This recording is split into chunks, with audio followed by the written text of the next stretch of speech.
Hello everyone, welcome back to another episode of r/JustNoMil.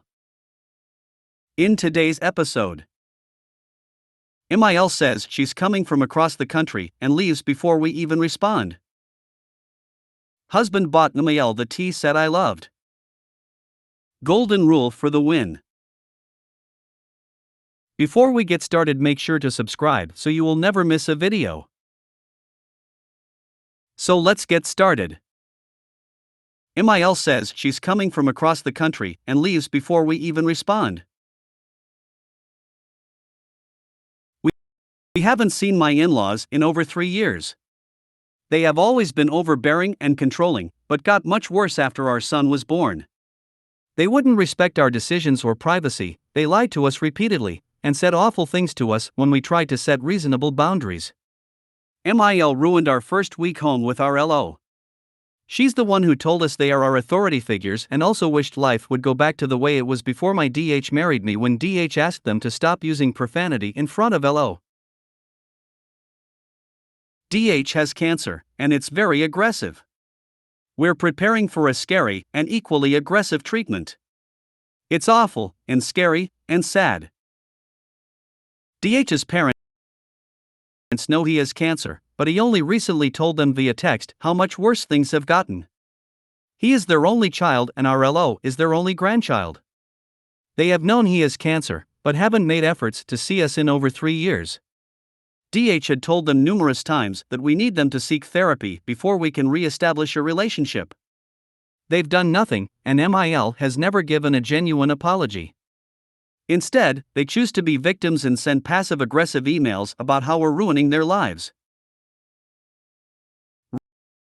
Really, they want control of us, and if they can't be in control of us and LO, it seems they prefer to not have a relationship with us and prefer instead to view themselves as innocent victims who are being punished for no reason. Earlier this week, they emailed DH to say they wanted to see us because it's been too long. They left without DH responding. They live across the country from us. DH can track them and they're already in our state. It looks like they're heading a state over to visit another relative, but they left before we responded. Who does that? I mean, they do that and have done that, but what the heck? DH had no choice but to reply to let them know we wouldn't be seeing them. He told them we wouldn't see them because nothing has changed. And, even if things had changed, DH's health means we cannot see people who aren't social distancing, and he gave them a brief update regarding his cancer. They responded. They said they spoke with someone once who told them we all just need to talk and air our grievances with one another. They spoke with someone once. Ha! MIL needs years of therapy. She could have been using these 3 years to improve herself, but she spoke with someone once.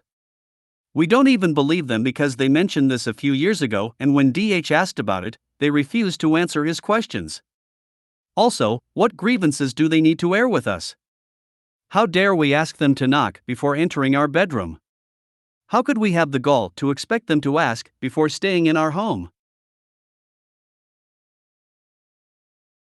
In their response, they also said that we need them to move to our city to help us.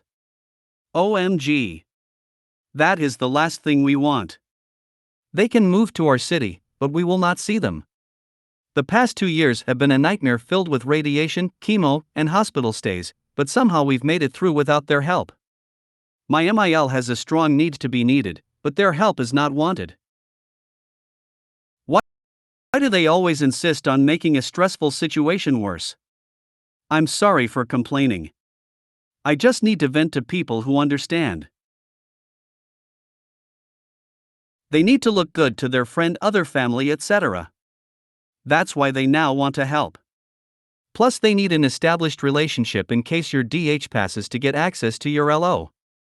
I know it's morbid, but I would bet $$ that's what is going on. Speak with an attorney about grandparents' right and keep staying NC with you and LO. We have no plans for them to have contact with LO. Even if we agreed to see them, which we won't, LO would not be there. There's absolutely no way I would expose LO to their crying and yelling. It would be very scary for him, especially since he doesn't know them at all. I would also look to some legal action regarding them if DH should pass before his time. It's in my husband's will that his family never see our children. It is in DH's will as well as mine, but thank you for the suggestion. Do not let them in. Do not let them see your child. They may be trying to find a way for grandparents' rights. Put in writing very strongly worded that you haven't seen them and won't see them. Keep copies of all exchanges. They will try to take control if anything happens to your so. And you may not be in the best frame of mind to fight back. Also update your wills, both of you, just in case. My mother had to do that when we were kids to make sure my alcoholic father couldn't take us. Her best friend was executor and would have taken us in if needed. Luckily, Mom is still alive and kicking at 78. Both of our wills are updated, instructing that my in-laws should never have custody of Elo for any reason. Thank you. Opie, so sorry. You are dealing with an unnecessary burden when you should be having loved ones ease your burdens. All you can really do is 1. Have ironclad legal documents in place. Use a lawyer with expire next with crazy families. Ask your attorney about the costs/benefits of guardianship and conservatorship when your husband declines. Ask your attorney about when a voluntary curatorship is appropriate. That means your husband tells the court he wants you to be his legal voice. He does this when he still has capacity. 2. Have practical obstacle in place, motion sensors, alarm systems, blackout curtains they can't see through. Note, ask neighbors if they have Ring cameras or any other cameras that pick up your front door. 3. Keep proof. A video camera that doesn't record is good for you to get notice, but doesn't help with cops and courts. 4. Understand your legal options if they harass you. Are any restraining orders possible? Can you have your cop show up and take it seriously if they trespass? Varies. 5. Proactively speak to your husband's medical care team and facility. Make sure he tells them he doesn't want his parents near him. It's one thing for you to have a healthcare POA/surrogate/whatever the term is where you live. It's another for him to tell them he absolutely 100% doesn't want his parents there. 6. Proactively speak to neighbors, employers, friends, members of your social circle, churches, clubs, etc. 7. Proactively speak to law enforcement where you live and, if possible, where the treatment/hospitalization would occur. Ask for advice on what to do if she shows up and won't leave, she screams and yells, or she's making threats. If you do these things, all that is left is self-care. Please do not forget about self-care. You need a break daily. You need a substantial break every now and again. This is a marathon, not a sprint. Make sure you are able to make it through. There's also no guilt in needing help, needing to vent, or crying into your Merlot. It's not even a matter of you and DH wanting or not wanting to see them, it's literally a matter of life and death. Restricting the number of people he is in contact with is going to be high priority. Adding to his stress level won't help either. But he has you next to him, and I don't think too much will get past you. I am hoping for the best outcome for your little family. Thank you for this. We have made so many sacrifices over the past 2 years. We haven't been inside anywhere except the hospital. We only do curbside pickup for groceries. We pulled Elo out of daycare and keep him home with us while also working full-time from home. We're not going to suddenly start taking risks with DH's health just because they demand it. They are delusional. They spoke with someone once who told them we all just need to talk. Ha! Funny, you spoke to someone who told you to keep the F away from them. No kidding. We spoke with many professionals, all of whom agree we shouldn't have a relationship with toxic people, even if they're family. Sending healthy thoughts your family's direction. I really hope your husband kicks cancers, but soon. And that your Mil actually gets some much needed therapy so she can actually be supportive rather than selfish as she sounds. Thank you. You have no responsibility to open the door if they show up. DH told them you won't be seeing them. The end. You don't have to be home. They're stomping on your boundaries again by just saying they're coming. You're not complaining. You're venting, and we all need to have an outlet to do that. I'm sorry you have to deal with them on top of a situation that's already beyond stressful and hard. Thank you. We have absolutely no intention of opening the door if they show up. No means no, and it's time they learn that. I know, they can't learn. My kiddo is infinitely more intelligent than them. Oh man, this is exactly what my in-laws are like. Authority figures who want obedience, and then get upset that all the grandkids prefer the other grandparents. I think the only reason my situation hasn't escalated to this point is because my husband had siblings for my MIL to split her focus on. Hugs. I can't imagine the stress of everything on your plate, even before the awful in-laws. Rant away. Husband bought MIL the tea set I loved. So this was happened a few years ago and is kind of stupid.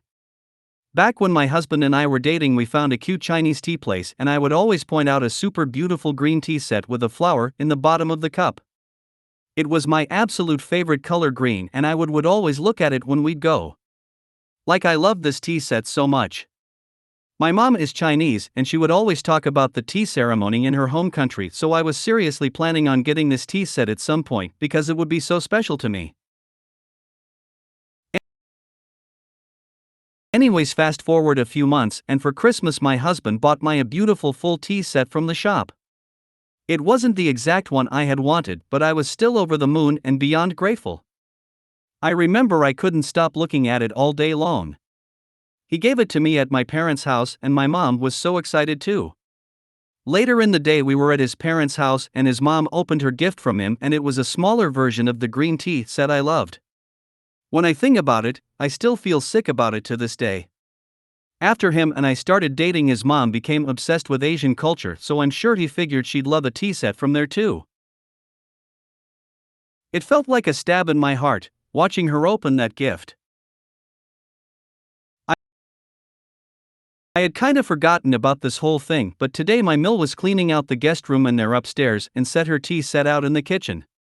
I feel so bad, but I hate looking at it now. I never told my husband because it feels so petty, and he spent a lot of money on my tea set. It's terrible, but I feel ungrateful and I just want her to pack it back up so I never have to look at it ever again.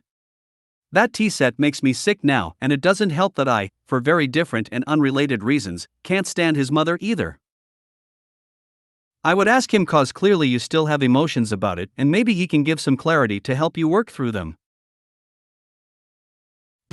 Bring it up like seeing MIL's tea set reminded me of the shop we would go to.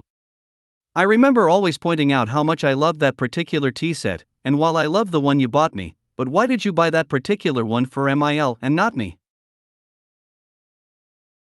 I'm curious to know why too. I really hope it's something like, the green one only came with one, but the one I got you came with the teapot and everything, and I've wanted you to have the teapot, something like this, hopefully. Agree. Possible that set you wanted was not available anymore, and he bought you a full size of another because he thought you wouldn't want a smaller set, and he knew you loved it so much he thought his mom would like it? Or you can just say, seeing Mil's tea set brought up a lot of emotions.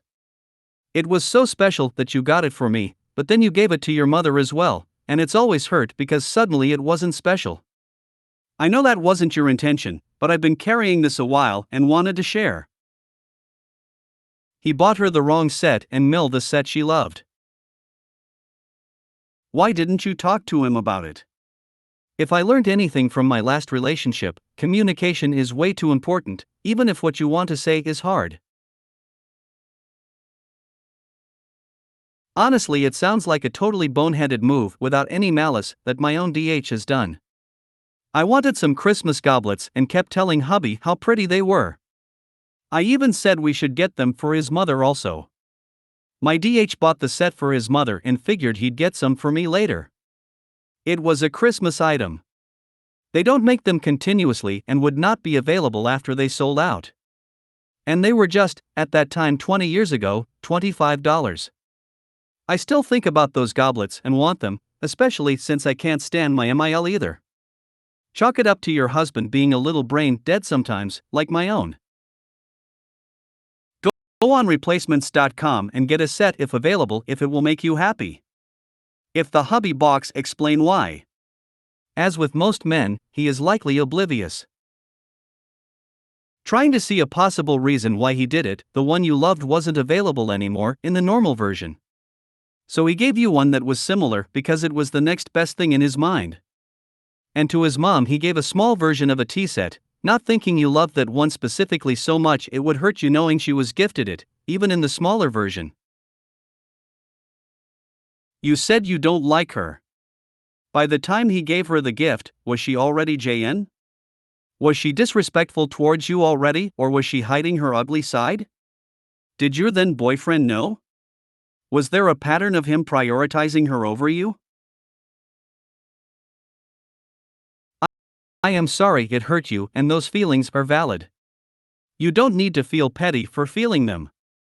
But it would be good for you to know why you were so hurt, if it was just because you wanted it so much, and why you feel it is petty. That way you can maybe talk to him in a non-accusatory way, just to get closure. Find out what was on his mind. It has been so long that being mad at him when you didn't say anything then wouldn't be fair, but you feeling hurt all over is natural and completely okay. Talking to him, making sure he knows you aren't mad or accusing him of anything but would like to understand why he did it might help you out. That would sting for me, too. I'm sorry. I would tell him. It isn't petty if I still hurts you now after all this time. Also buy it for yourself. They unfortunately don't sell it anymore, so I can't buy it. I did consider doing just that a while back, but I didn't want her to think I was copying her. That's weird as hell. I'm sorry he ruined that for you, it's icky. Golden rule for the win. I just wanted to send an update. My MIL and I had an incident in late May where she completely went bonkers and a lot of nasty stuff was said. On her side, I remained silent. BIL, FAL and husband tried to get me to break the ice and resume communication. I also got the line about respecting elders and how it was my job as the younger person to apologize. She uses the excuse that she is old, despite being perfectly healthy, and cannot possibly be held accountable for her actions. I responded, to her face, that as the elder, it was her job to set the example for good behavior, and furthermore that from now on, I will treat her exactly the way she treats me. If she lies, I will lie. If she is rude, I will be rude, etc. Very simple, clear language that even a narcissist can understand. She has not bothered me since. Don't forget to be confused when she is confused, cry when she cries, and demand that your BIL, FAL, and husband intervene on your behalf. I responded, to her face, that as the elder, it was her job to set the example for good behavior. You're right. Being the elder provides higher responsibility rather than excuses. We're supposed to gain wisdom and improve judgment with experience. Not get a pass for being a butthead. I'm an elder, 70s, so I'm qualified to make this call and according to your various family members, justified. D. I wish this was as easy to express as its counterpart. That's no way to treat a lady. And that's no way to behave like a lady. I responded, to her face, that as the elder, it was her job to set the example for good behavior. I love this. Great reply. My JNMOM tried that with me. She basically said she was allowed to say or do anything she wanted and I had to accept it because she was mother. And I also was not allowed to say or do anything because she was mother. I immediately told her she was full of shit. Just another of the many reasons I never spoke to her the last 20 years of her life. She's been dead a year. Haven't missed her for a second. My company offered me bereavement leave. Never needed it. You should take your bereavement, you don't have to grieve, take a quick vacation. Dear mother-in-law, my job is not to be an acceptable descendant. It is to be an amazing ancestor. I love this. I wrote in a letter to a friend that I am now the lady of the house. It sounds more natural in our language. I guess this experience has really made me grow up when you realize that the elders around can't be trusted / are completely incompetent. You're just like, oh shit, it's all on me now, time to step up. No need to plan her funeral, you already cremated her. I haven't gotten to this point yet, but what you said was perfect and I am gonna run with it. My MIL is Korean and the whole respect your elders no matter what thing is out of control. Kudos to you for standing up to her. The phrase the trash took itself out comes to mind, but you took it a step further and told the trash to take itself out. Good on you. I think you handled this so well. If you made it to the end of the video, thanks for watching. Don't forget to like, subscribe and share, and we will see you in the next video.